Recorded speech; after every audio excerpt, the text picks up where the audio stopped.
Hi guys, and welcome back to the podcast. It's James and Max again. Stop back at it again. Oh, okay. I'm not going to say that in line. a minute. Okay. I'm not going to say that. Hang on. I'm good. Hi guys, and welcome back to the podcast. Today we are going to talk about a hot topic, and it's fat loss or weight loss even. Essentially, there's lots of different strategies out there. There are lots and lots of different diets out there, all that could potentially work. Many don't work, but we're going to dive into the strategies about how you can promote weight loss. Max is going to talk about exercise and how it is very useful in promoting weight loss and why it's useful in promoting weight loss. And I'll dive into the nutrition side of things and how you can really accelerate that weight loss. You composed yourself now, Max? Yes. Good. He's had a little giggling for the last 5 minutes. It's been difficult to start this one. So, from an S&C standpoint, and hopefully we've got this point across over the last sort of 10, 11 episodes, however many there's been, that nutrition's to fuel your body. What a lot of people do is underfuel themselves to help with that fat loss journey, and the amount of times that I've seen it over my coaching career where people have turned up to the gym underfueled, thinking that that's the way to help lose weight, exercise loads and cut out loads of calories from their diet, and then they turn up to the gym and they've got nothing in them. Empty reserves, and then they can't do the exercise that they need to. Every time, for certain clients that I know who are going through that sort of weight loss journey, fat loss journey, is I do have to say, okay, what have you eaten today? To make sure that they have fueled themselves properly. And if they haven't, say, we've got like a midday session and they've not eaten yet today, and I will literally force them to go and have something to eat before we start, because I've had it in the past where I've not made the mistake of not making sure that they fueled themselves properly, and they've felt really ill and really sick and really dizzy, and every time they stand up from an exercise they get a head rush and they're like, oh, things like that. So from a sort of strength and conditioning gym standpoint, you've got to make sure that you are fueled, and then you can reap the rewards when you're training well and you're training hard. But the training side of things is really important, because it helps burn calories. When you exercise, you burn more calories, which does help with the whole fat loss sort of journey side of things. But it also does other important things, such as when you put on muscle mass. I'm sure James will probably add to this point as well. But when you increase your muscle mass, you've got more muscle tissue to maintain. So day to day, just sat there doing your normal activity, you're going to be burning more calories. More calories than you want to work, because you've got more muscle. Because you've got more muscle mass. So, when you do exercise, you put on muscle mass. It's going to help in the long run. Yes, you might initially gain a little bit of muscle mass and gain a little bit of weight, that side of things. That sort of side of things. It's good weight. But it's good weight. So, weight we'll go on to that in a bit. Weight's a bit of a shit metric anyway. But in the long run, when you put on that muscle mass, it'll help you burn more calories for just doing nothing, which will help with the fat loss. Definitely.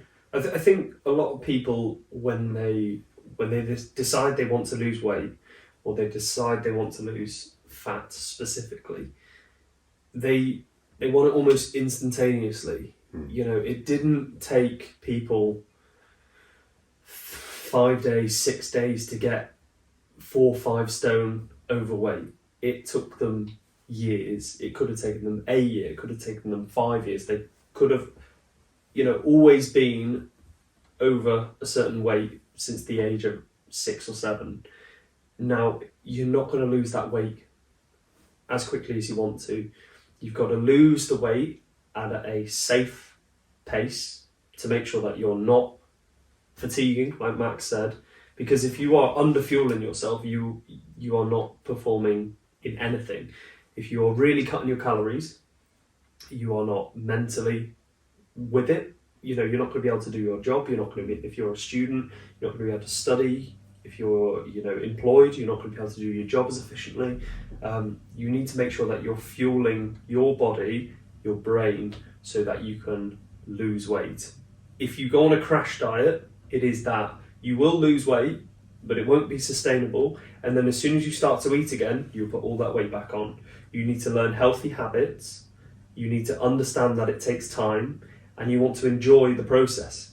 If you take how you are now and take how you are in 5 years' time, because you've constantly been chipping away at it and learning new methods, you'll enjoy the journey. Your habits will be completely different to what they once were. And that's part of the journey, because you don't want to then go back to how you were once you've lost that weight, all the habits you were doing, all the snacking and things like that you might have been doing, because you will just go back to how you were. It's about making sustainable changes that you can sustain, and that is going to be a lifelong change. Why is exercise really important for losing weight? I know we touched on you're going to gain a little bit of muscle, which essentially makes your fire bigger to burn more calories, which helps with the weight loss. But in terms of, what exercise can people be doing to lose weight? That's a good question, only that it's the same question everyone asks, and there's no one exercise that does it. And one thing that you just said then was you've got to learn to enjoy it. So enjoying the process of going to the gym and training for a specific goal, whether that is fat loss or if you want to attach a performance goal to that. Mm-hmm. So what I try and encourage a lot of fat loss clients to do is attach, a performance goal along with their fat loss to give them like a separate ambition focus. And a separate focus. Yeah, if you're constantly staring at the numbers. Yeah, it's not healthy. It's not going to do your mental health any good. But if you say, yes, I want to drop 10 kilograms of weight, body weight, whatever, then, we can say, okay, well, what performance goal can go hand in hand with that? Mm-hmm. Maybe let's focus on becoming a stronger person. Yep.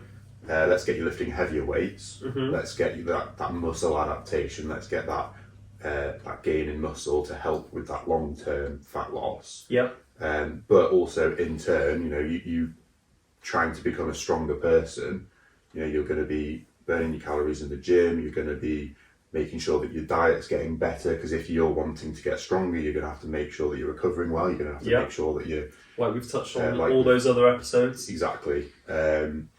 So attaching that performance goal to your fat loss journey is going to be only beneficial. Okay. But to answer your original question, which I kind of went off on a tangent, was is there any exercise that specifically helps you lose body fat in a certain area, or just helps you lose body fat quicker?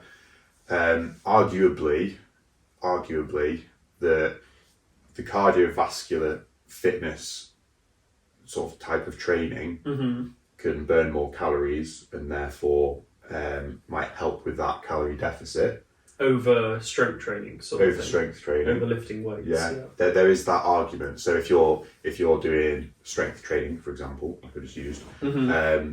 You're not going to burn as many calories as you would if you were to do an aerobic, long-lasting, calorie-burning exercise, or like a circuit class or something like that. Yeah. So yes, you can burn more calories doing it that way, but again, like you said, with that sustainability, if you're just doing a circuit class 5 times a week, mm-hmm. burning a ton of calories, and again, not fueling yourselves properly or whatever, because of that, generally when people wanting to lose body fat, they will try and restrict their diet slightly. Yeah. They'll do loads of high intensity exercise and not eating very much. And then restrict their diet as well. Yeah, and it's kind of counterproductive, counterintuitive. But so there's no specific exercise. I personally like to have a little bit of a mixture. So resistance training and cardiovascular. Yeah. So what sort of split would you do for someone who's starting their journey? How many strength sessions and how many cardio based sessions would you do? So for that, anyone who's starting, whether they're fat loss or not, I'd always start off with a minimum of 3 sessions a week of strength training. Yep. Nicely split up, so a nice Monday, Wednesday, Friday. Yep. Because it allows you enough time to recover from the session, but also it's frequent enough for you to get some kind of muscle adaptation. Yeah. Those 3 sessions alone, of weight training, will help you lose fat as well. Because, assuming that you're a sedentary person who doesn't normally go to the gym, just increasing your training volume just by that much is going to help you burn more calories than you were. Calories, yeah. So just changing that training volume alone, even if you didn't touch your diet, would help with the fat loss journey. So that's a good start point. Yeah. If you feel like that's manageable, I feel like I'm not overstraining myself, I feel like I'm getting a routine with those 3 sessions, just consistently doing that for several weeks, and you want to improve your cardiovascular health, so improve your heart health and your lung health and so on, then you can start looking into doing more aerobic training, or interval training, things like that, which again will increase your training volume, so it's going to help you burn more calories through consistent training. And yes, you might burn more calories doing those sort of exercises, so going on a run or going for a swim or going for a cycle, whatever. But it's just something that you can sustainably stick to, where you're going to be able to recover properly, but also get that training adaptation. So, in summary, the best exercise that you can do is something that's sustainable, because you need to be burning calories continuously to make sure that you're losing that weight. Yeah. I think it's probably a good time for me to actually talk about calories and nutrition side of things. That'll only sort of solidify the exercise side of things, but essentially weight loss, no matter what diet you're on, no matter how long you're fasting for, or we'll talk about fasting diets and things like that, but it comes down to the fundamentals of calories in versus calories out. How many calories are you putting in your body, i.e. eating, versus how much are you burning, which is, there's 3 ways that you burn energy. One is, your natural organs doing their functions, like breathing, your heart beating. The next one is physical activity, so how much exercise you're doing, like Max was just talking about. And the third one is the amount of energy you actually burn through eating food. Now, the biggest variable one of those is your physical activity, because someone could be very sedentary and sit down all day, and then once they finish work, for example, go and sit down for the rest of the evening. And then there could be someone who's very active, a postman or a builder who's carrying heavy bricks, and then goes to the gym in the evening, then goes and plays football or something, can be very active, and therefore they're burning lots of calories. If you are eating more calories than you burn, then you will gain weight. If you are burning more calories than you eat, did I just say the same thing? If you are burning more calories than you are eating, you will lose weight. Now, if anyone is saying, no matter what I do, no matter how much I cut out things from my food, I just can't lose weight, chances are, no matter how much you're cutting out your food, you are not burning enough calories, because maybe you're too sedentary. You need to increase that exercise. And when we say exercise, it's not even, going for a run or going to the gym and things like that. It could just be you need to go and walk more throughout the day. You need to, not sit down for as long to burn more calories, so that what you are eating, if that's on a level playing field day in, day out, and you're eating, for example, the same amount of calories, but now you're burning more, you will start to lose weight. If you don't know how many calories you need per day, there's a really useful app. It's MyFitnessPal. You can download it from any major app store, and you input your age, your height, sex, weight, and activity level during the day, and it will give you a round number of what you need. If you want to lose weight, then subtract 200 to 300 calories from that number and try and stick to it. If you don't want to weigh your food and things like that, that's absolutely fine. It might just be you need to reduce portion size. It's the size of what you're eating, and avoid snacking and things like that. But you need to bring the calories in lower than you are burning. I think downloading that app and just giving it a look and inputting your data for the first couple of days is really, really useful to just see where you're at. You know, if you look at it and go, oh, I didn't realise I'm actually eating 500 calories more than I should be every day, then there's your reason. That's why you're not losing weight. Essentially, we can talk for hours about, you know, how to lose weight in terms of diet, because there are lots of diets available. But it does all come down to that calories in versus calories out. I think a big question I get asked a lot is about fasting. Obviously, you're going without food for a long period of time. And people think because there's nothing in them, they must be burning or you know, utilising the fat that they've got as a fuel. But again, that all comes down to calories in versus calories out. If you are sedentary all day, not burning any calories and you're not eating anything, but then you have one meal a day before you go to bed and you consume all your calories because you're so hungry and you eat way, way more than you once would if you had a previous dinner, then you're not going to lose weight. You might have fasted all day, but you've now eaten the calories that you need for the day. So it comes down to, are you eating less than you are burning?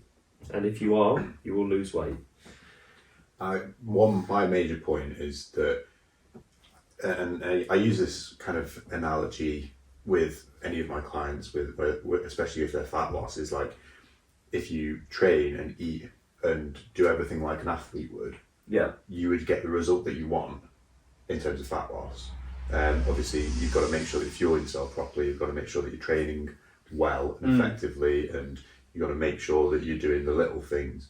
And another thing that you said before is habit.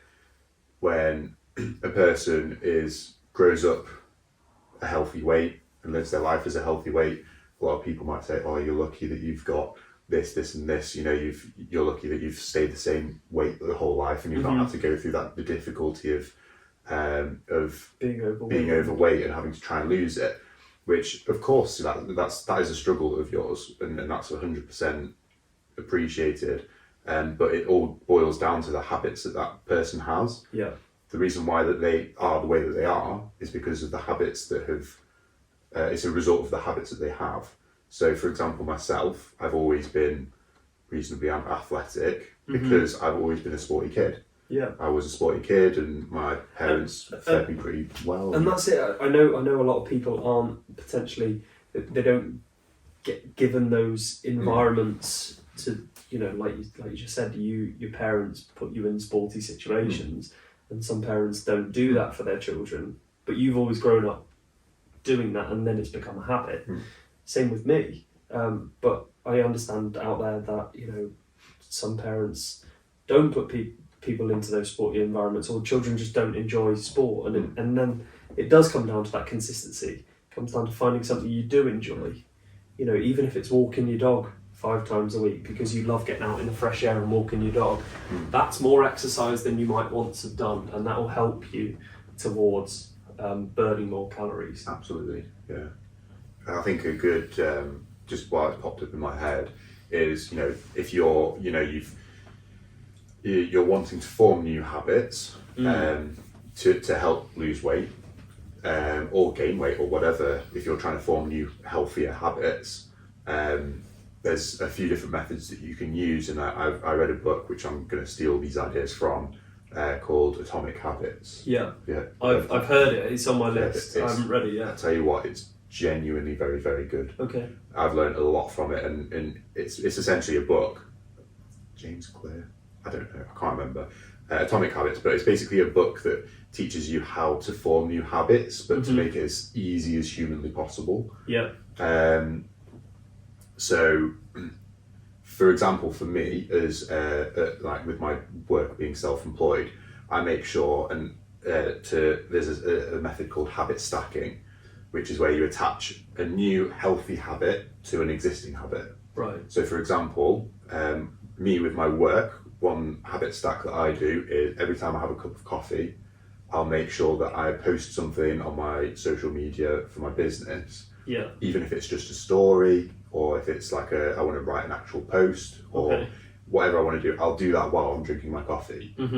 So, and make it, so it's kind of that frequency. So when you go and have a coffee, you know, actually I'm posting on my social media as well. Yeah. So I'm sat down, drinking my coffee, I'm chilling out, and I'll be like, okay, yeah, I should do this. And then it's just about making it desirable. So making it as easy as possible, and which obviously with the luxury of having your phone on you, it's nice and easy. Just get your phone out and do it. Yeah.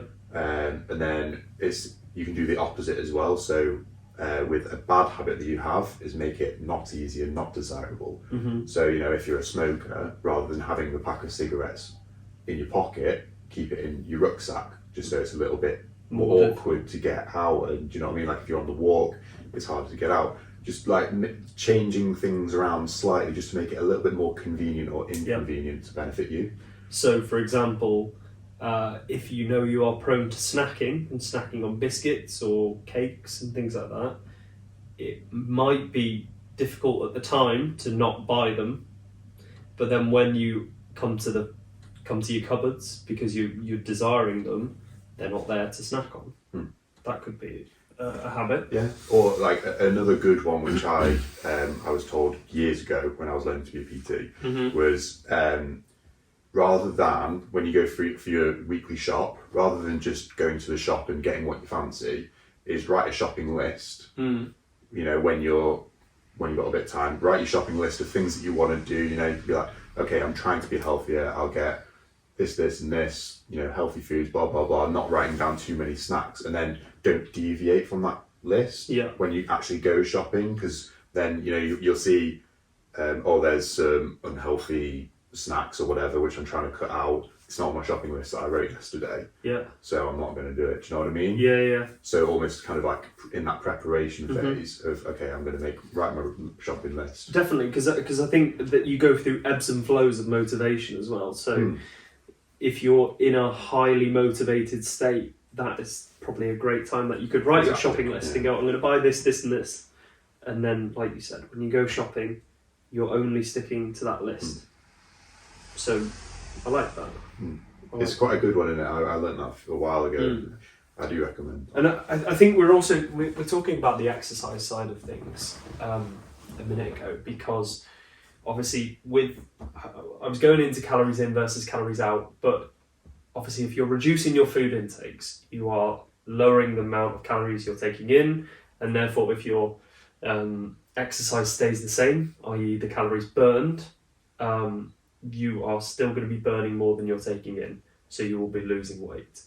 But on the flip side, if you increase your exercise, that's why we were talking about it, but you're keeping your food the same, you're essentially turning up that fire and you're burning more calories than you would be eating.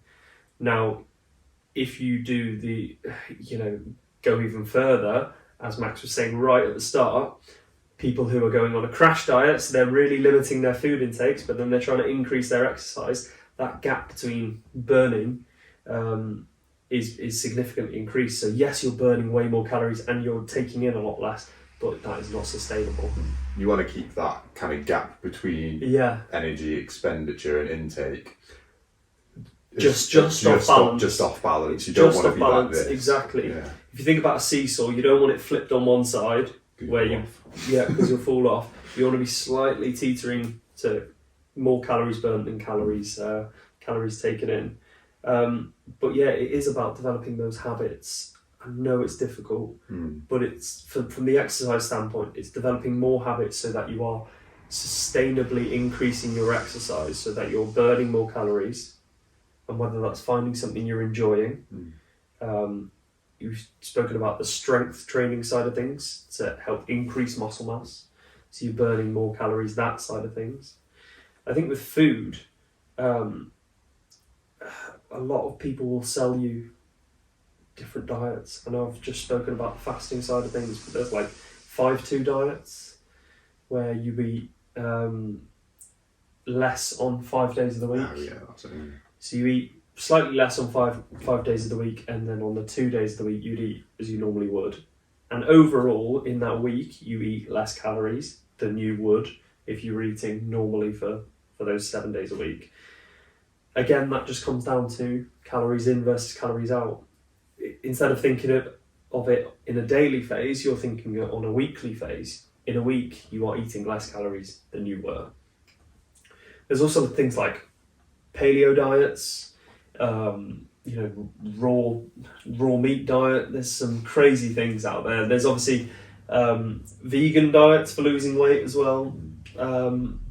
And so some of them do work. If you were someone who was eating lots of cakes, lots of biscuits, all this highly processed foods there's so many calories in such a small amount of food, biscuits and crisps, for example, and you're now cutting that out because you're eating whole foods because you're going on a paleo diet and you're going to eat, chicken and nuts and things like that, and they're not highly processed, so they're not containing lots of oils, and you will be eating less calories. The volume's not. The volume's not the same. The volume's not too dissimilar, but actually what you're eating contains a lot less calories. So you think by following this diet you've lost loads of weight, but actually you've just cut out all the processed stuff. What's the diet where they don't eat carbs? Keto. A lot of people think keto works for them because they're putting their body through ketosis, which is actually a survival mechanism by your body. If you actually went into ketosis because you've starved yourself of carbohydrates that much, it's really not healthy. You go into metabolic acidosis, where your body literally can die. But people think that that's a good thing because they're creating ketones because they're not eating carbs. It's not at all. The reason why you're losing weight is because you're not eating as much as you were. You've cut out bread, you've cut out chips, you instead of cutting out carbohydrates, you probably cut out all the chips and the crisps you were eating, which are all highly processed stuff. So it all comes down to making sure you're eating a balanced diet and make sure that you are sticking to it, sustaining it. It's a long process. Once you lose weight, you're going to have to either increase your exercise or decrease your calories again further, because otherwise you'll just plateau. It's about finding something that you can sustainably do, and stuff that you enjoy, swapping nice foods for nicer foods, but healthier foods.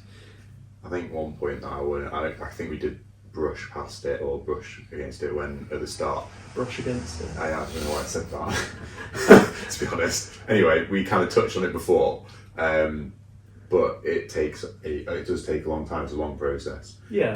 However long you think it might take to lose weight, add a bit more onto it. Yeah. Do you know what I mean? Healthy weight loss is about 0.5 kilo to 1 kilo a week.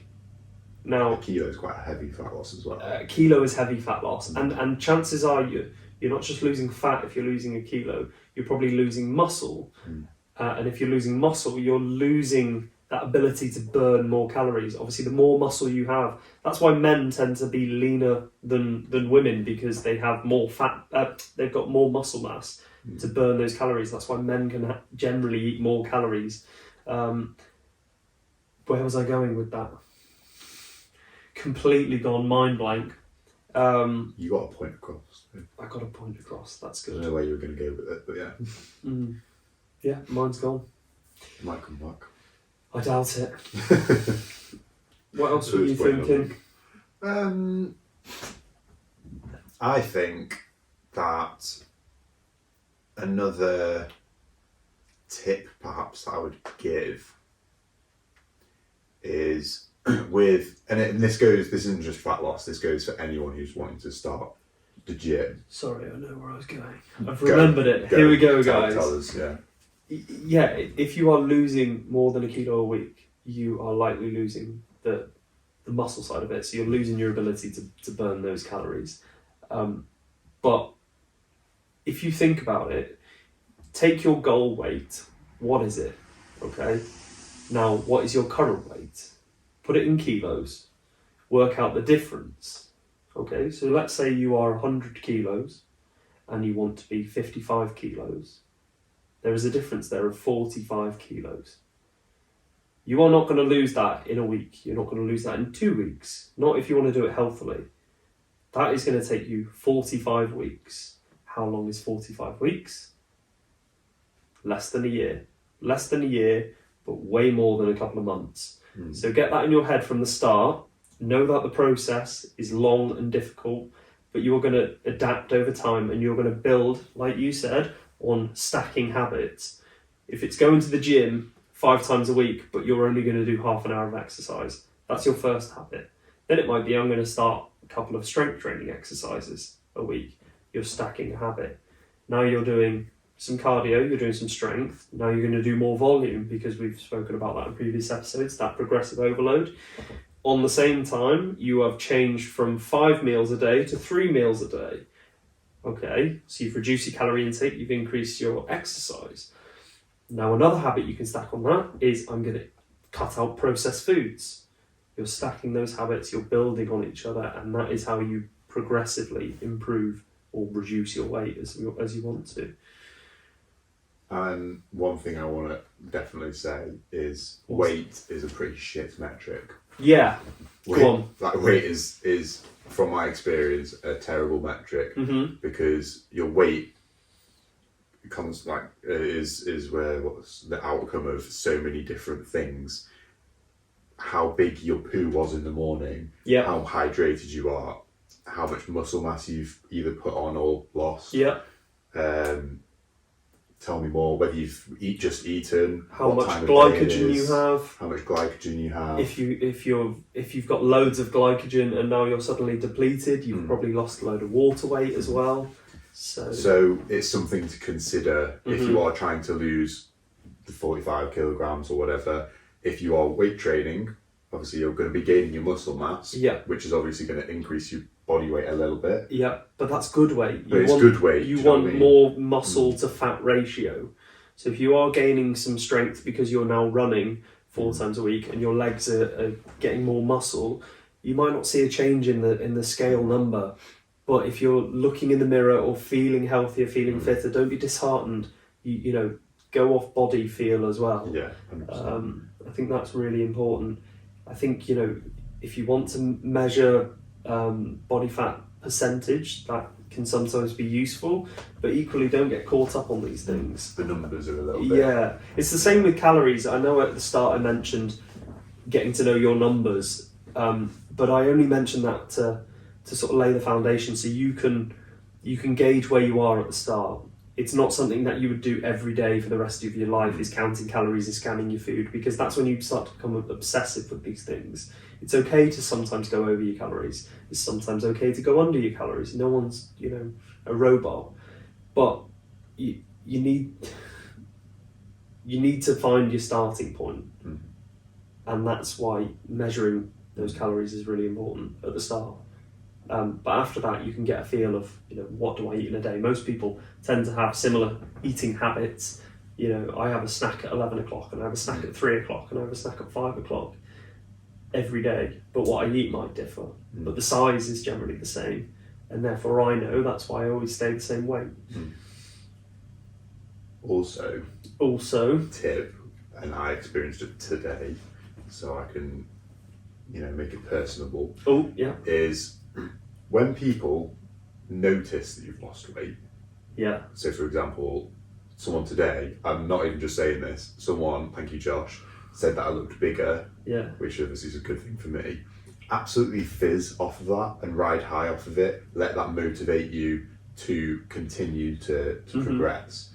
So for me, you know, him saying, Max, you look like you got a little bit bigger, and I'm just like, yeah, I have. You're right. 6 kilograms, thanks for noticing. Yeah.